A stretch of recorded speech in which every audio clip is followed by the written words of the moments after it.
আসসালামু আলাইকুম। আশা করছি সকলে ভালো আছেন। তো গত 2 দিন থেকে আমি হাসপাতালে ছিলাম। আমার মেয়ের একটু সমস্যা ছিল। তো তারপরে বাসায় আসছি, এসে হাঁসগুলা কই আছে, এই যে হাঁসগুলা। আয় আয় আয়, টুস টুস টুস টুস টুস টুস টুস, আয় আয় আয় আয় আয় আয়, টুস টুস টুস টুস টুস, আয় আয়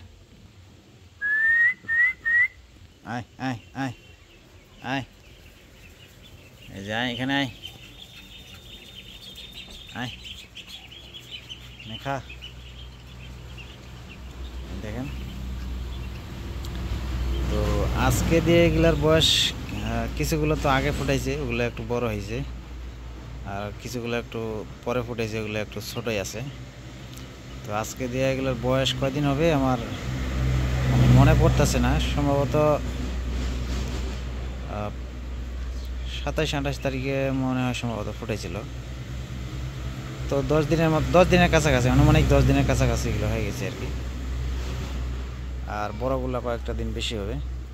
তো এখানে যে স্টেলার ফিড নিয়েছিলাম, হ্যাঁ, ব্রয়লার স্টেলার ফিড। তো যেহেতু ছোটো আছে, এই জন্য ব্রয়লার স্টেলার ফিডই দিছি। আর এই কয়দিনে সবগুলাই বাড়ির মধ্যে ছিল, বাড়ির বাইরে বাইর করে দিন। এই কারণ হইতেছে এই যে এখনও ছোটোই আছে, আর আনুমানিক আর 1 মাস বা 1.5 মাস বাড়ির ভিতরে রাখবো, তারপরে বাইর করে দেবো। নাহলে ওই যে গুই সাপ আছে, এগুলো খায় ফেলায়, সাপে ধরে খায় ফেলাইব। তারপর বিড়াল টিড়াল আছে, এগুলো খায় ফেলাইব। তারপরে তার মধ্যেও কিন্তু এই যে বিড়াল মাঝে মাঝে আইসা এখানে মানে উৎপাইতে থাকে যে কখন একটা বাচ্চা নিয়ে যাবে। এর আগে একটা বাচ্চা নিয়ে গেছিলো, মানে এই যে ছোটোগুলো বাচ্চা না, ছোটো বাচ্চার মধ্যে একটা বাচ্চা নিয়ে গেছে, আর একটা বাচ্চা তো মরে গেছে এমনিতেই, মানে চাপ খায় মরে গেছে। তো এইটুক জায়গায় যে খাবার দিছি, আর এখানে যে পানি দিছি। তো অনেকেই হইতাছে যে মানে হাঁস এভাবে পালে, বাড়ির মধ্যে কিন্তু হাঁস অনেক নোংরা করে, বুঝছেন। মুরগি যদিও 2-1টা পালন যায়, কিন্তু আমি মুরগি পালি না। আমি হচ্ছে এর আগে আমার যে আপনারা দেখছেন, আমার বউ হচ্ছে মুরগি পালে, আমি নিষেধ করে দিয়েছিলাম, কারণ বিভিন্ন যেখানে সেখানে মুরগি পায়খানা করে রাখে। তো তার থেকে কিন্তু এই যে হাঁস বেশি কিন্তু পায়খানা করে, মানে নোংরা করে বেশি। হাঁস একটু গিদো টাইপের, তো বুঝেনি।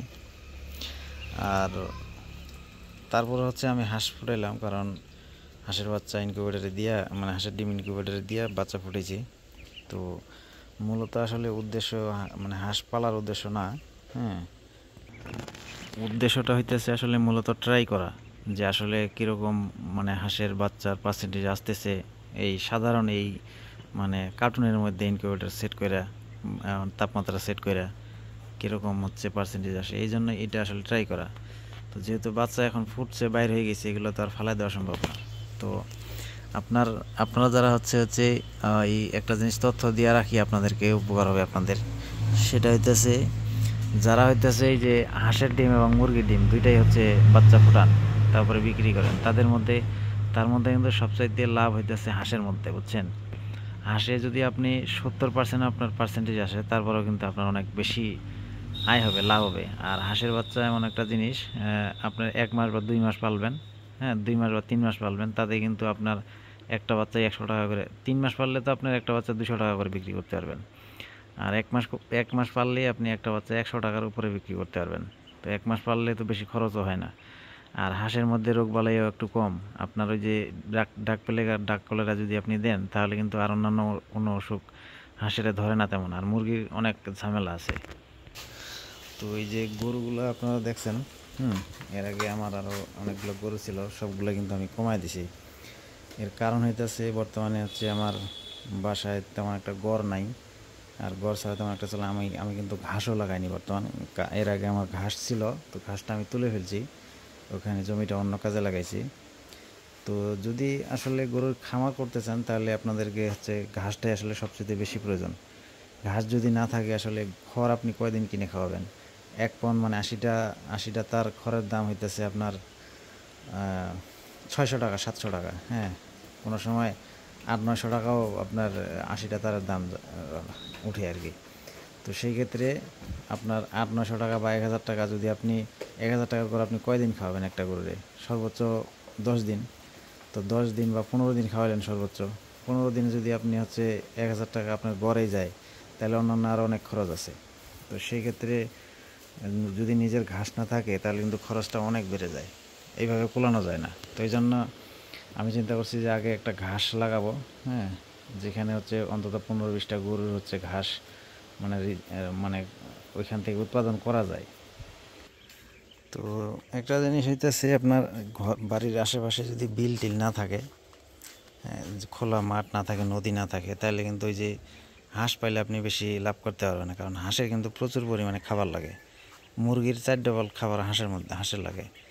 তো এই জন্য হচ্ছে হাঁস যদি ছাইরা পালন যায়, নদী থাকে আশেপাশে, তাহলে কিন্তু ওইটা হচ্ছে বেস্ট। আপনার ওখানে সেক্ষেত্রে আপনার খরচটা অর্ধেকে নেমে আসবে। আয় আয়। আর হাঁস পালনের একটা জিনিস কি সুবিধা, এগুলো হইতেছে দল বেঁধে থাকে, বুঝছেন? একটা যেদিকে যাবে বাকিগুলো ওই দিকে যাবে, মানে সবগুলোই একসাথেই থাকে আর কি। এটাই হচ্ছে ওদের অভ্যাস। আর মুরগি কিন্তু এইভাবে থাকে না, এক একটা কোন দিকে চলে যায়, সেটা দিয়ে আপনি পালবেন, বেজিয়ে খাবে, শিয়ালে খাবে, মানে নানান ধরনের ঝামেলা। হাঁসের কিন্তু সেক্ষেত্রে একটা আরাম আছে যে একটা যদি মানে সবগুলো একসাথেই থাকবে, আপনার খুঁজে পাইতেও সুবিধা হবে যদি আপনি ছেড়ে রাখেন।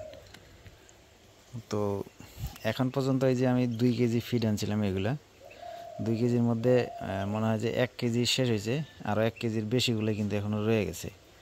তো ছোট থাকতে কিন্তু বেশি খাবারের দরকার হয় না, মানে হচ্ছে 10 দিন গেল, 10 দিনের মধ্যে আপনার এখানে যেহেতু 14টা হাঁস আছে, 14টা হাঁসের জন্য আমার 10 দিনে 1 কেজি লাগছে।